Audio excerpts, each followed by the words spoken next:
Ul আরাআইতুম in আসবাহা মাউকুম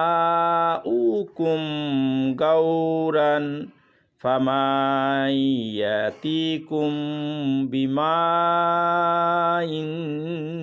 mine.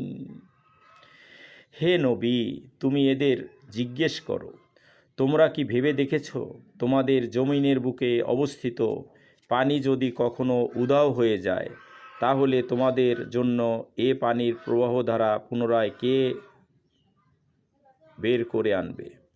অথবা হতে পারে এরকম, তোমাদের নাগালের মধ্যে যে পানি আছে সেই পানি যদি উধাও হয়ে যায়, যেমন আজকাল কি হচ্ছে যে পানি, আমরা যে পানি টিউবওয়েলের মাধ্যমে নিয়ে আসি, বের করে আনি, এখন ডিপ টিউবওয়েলের মাধ্যমে সেটা বের করা কঠিন হয়ে যাচ্ছে।